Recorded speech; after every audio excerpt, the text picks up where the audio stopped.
So this is going to be another one of those video blogs in which I don't really have a clear plan of what I'm going to say.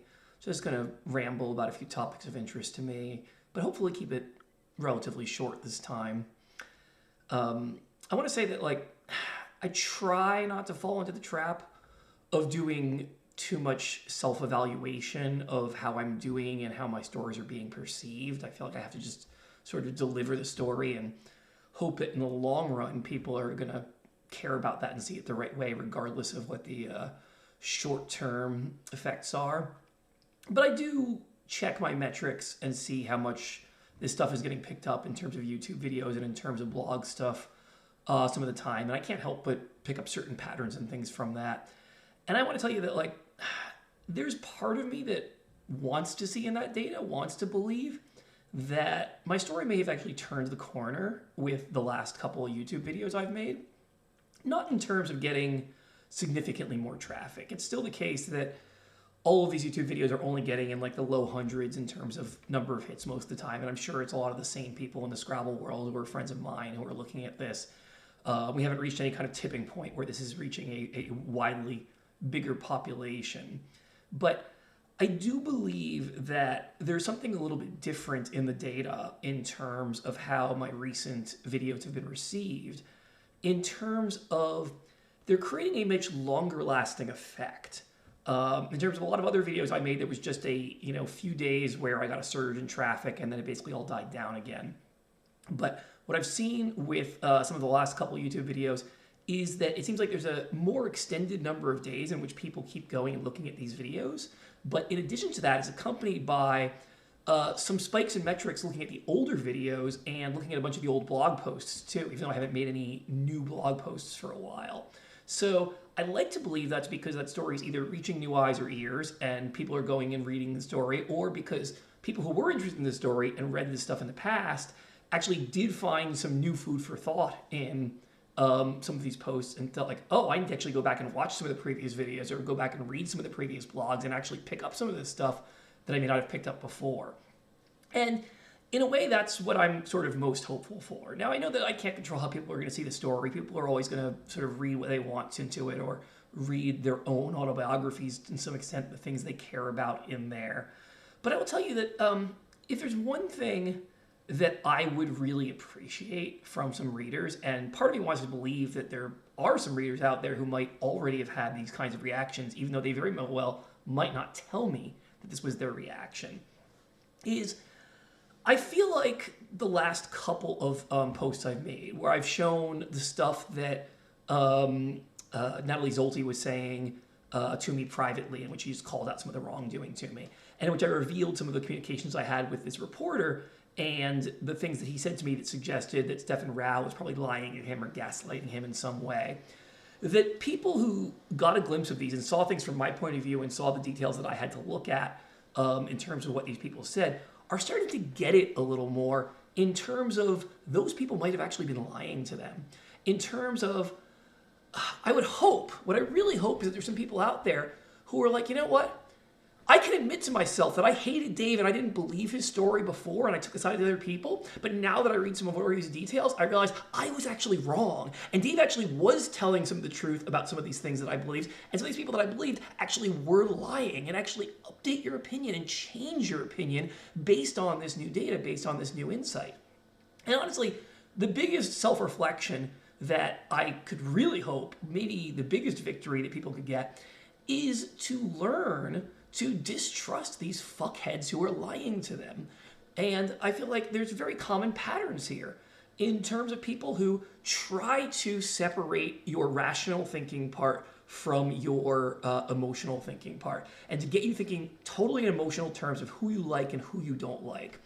And one of the real lessons I've learned from all of this, I think it's true of the Clinchies, it's true of Chris Lipe, it's true of a number of other people in this, is that when you catch people doing bad things and you make a really comprehensive logical argument and you provide all the evidence and you dot every I and cross every T, and they have no way of coming back from that argument, and you have just proven that they are shitheads and proven that they've done bad things, their response is going to be to attack your character. It's like they realize they can't make a logical argument to defend what they did, so their only resort is to go and attack a person and say horrible things about a person to get other people to hate that person and not believe them. And there's been tons of that towards me in this story. That's exactly why I've been defamed so much. And what I really want from human society is for people to become smart enough to recognize when people are doing this kind of defamation and realize that they're doing this defamation entirely because they're in the wrong, entirely because they've been caught red-handed doing the wrong things, and you should believe everything the person they're defaming is saying, and you should believe nothing that they are saying. I want you all to get fucking smarter. And I know I took big risks in putting all this shit out there.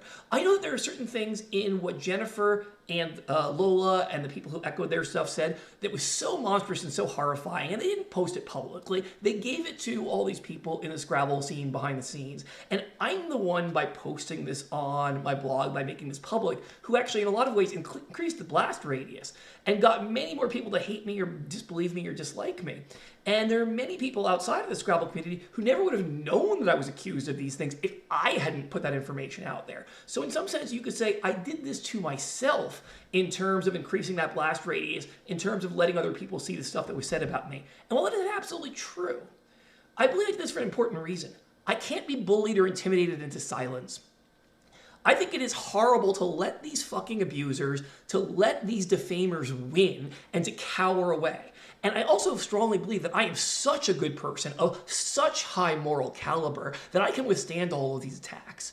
And despite the fact that I might have temporary setbacks in terms of people believing or trusting me less, and my reputation might be scarred in certain ways that I can't do anything about, it's actually so fucking important to put every detail of their lies and their defamation out there to make sure that they are held accountable in the court of public opinion for everything bad they did to me, even if it also comes at the cost to me of people liking me less, of people, disbelieving me or thinking less of me because they might believe there's some truth to these lies. I really, really, really strongly believe that. I needed to speak up, and I am doing the world a service by speaking up and helping you learn to distrust these fucking losers, to hate their fucking guts. And I make no bones about this. Part of my intention in the long run of all of this is to make sure that two people in particular, Jennifer Lee Clinchy and Chris Lipe, are never believed by any human on the planet ever again. Because they are both complete fucking liars, completely horrible fucking people,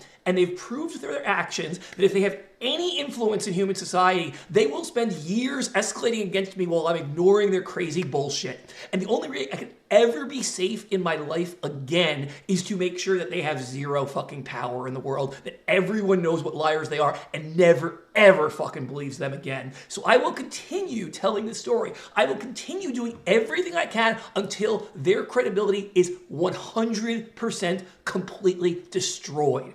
And that is an entirely virtuous act. You know why? Because they are not credible. Because they are lying shitbags. Because they are bad people and they deserve that fate. And the only way they will ever become not deserving of that fate is if they take full accountability. If they make public fucking statements admitting they defamed me, admitting everything was a lie, that they have been the bad guys in the story the entire fucking time, and that I deserved none of this punishment. Quite simply, the fact that I have been alone in my house, isolated, suffering PTSD, having lost so much of my connection to society, having lost my career, having lost my friendship, having been banned from Scrabble, all of that is punishment that I never should have endured, and the exact people who should have endured it are Jennifer Lee Clinchy and Chris Lipe, and that is what I want from them.